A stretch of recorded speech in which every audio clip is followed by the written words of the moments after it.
Hi guys, thanks for joining me today. Today I'm talking about tomatoes. We've had a pretty good tomato season. Everything else has been rubbish, but our tomatoes have done really well. We've had loads of tomatoes. I've been using them the last few weeks to make lots of stuff like sauce, which we can quite a lot of. We've got a video on pressure canning tomatoes sauce if you check our older videos. But today I'm going to ferment some tomatoes, which is one of my favourite ways to preserve tomatoes. It's a good way to store tomatoes, lasts for ages once they're fermented. It's super tasty. It's great for putting in sauces and on pizzas and stuff like that. And it's full of probiotics. It's really good for your stomach, which is fantastic. You can use them whole, or you can blend them into a sauce, which is what I tend to do. So let's go out to the greenhouse and see if we can find some tomatoes to use in our fermenting.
So back in the kitchen, I've got everything I need. I've weighed out my tomatoes. I've weighed out 1500 grams, which is almost exactly the right amount to do 2 litres, which is usually what I do. So if you want to try 1 litre, half that, and just use 1 litre jar and also half the salt.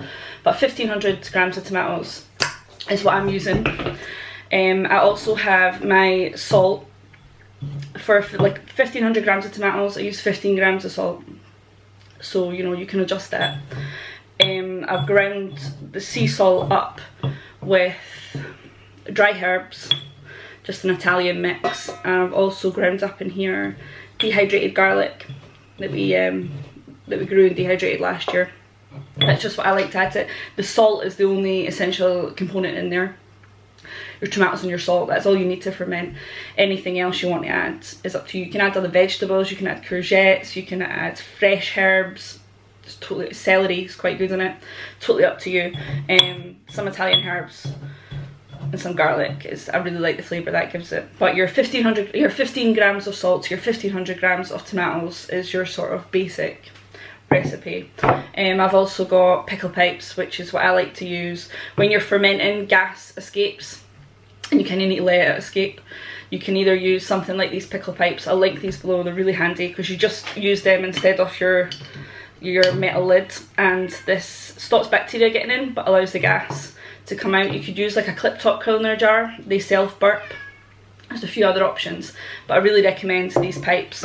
So I've got my jars, I've got my pipes, I've got my rings to hold them on, I've got my packer.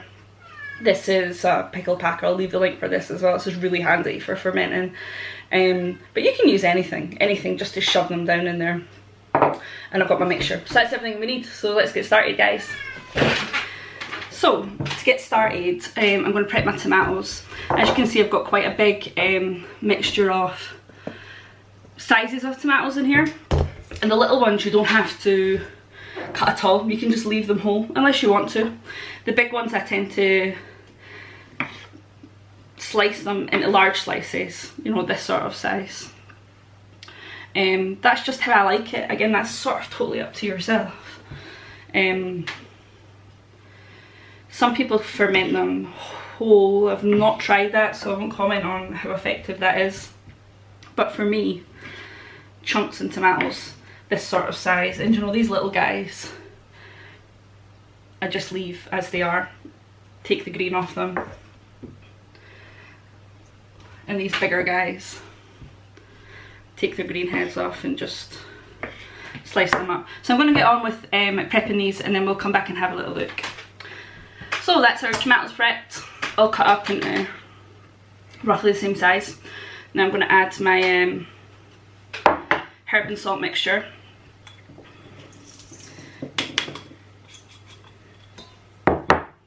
And I'm going to give this a good stir.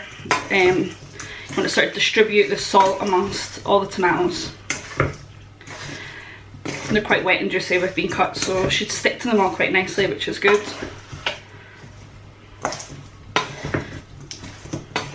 This smells amazing, these fresh tomatoes with the garlic and the herbs. One of the best smells in the world, I think. So, ready to go in our jars. So what you're doing is literally just packing these in, cramming in as many as you can. You want them really tightly packed. We're not adding water to this. Tomatoes are so liquidy anyway that I don't think there's any need. Once we start packing them, their own juice really it provides more than enough liquid. There's no need to add extra water to them. You do, when fermenting, you want to create a sort of sealed environment where everything's underneath the liquid. That's what kind of prevents mold and stuff.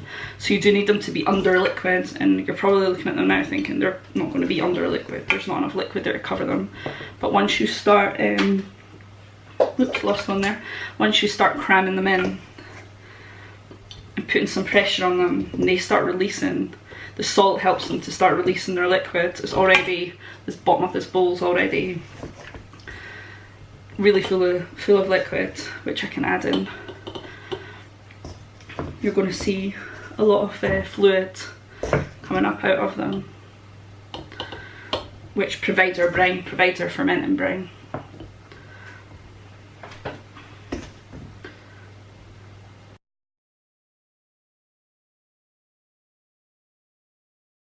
So I'm all finished cramming our tomatoes in here. I've not had to add any extra water this time. Everything's sort of under this lid. One thing I forgot to mention earlier was my pickle pebbles. These are just glass weights with a little lip on top that makes it easy to hold them. You can use anything really. You can actually even use a plastic baggie full of water. All you're doing is using these to hold the tomatoes under the liquid and make sure they don't come up. So you can use, you know, the GU dessert pot yogurts. A lot of people use them. They work really well. Anything to hold that under.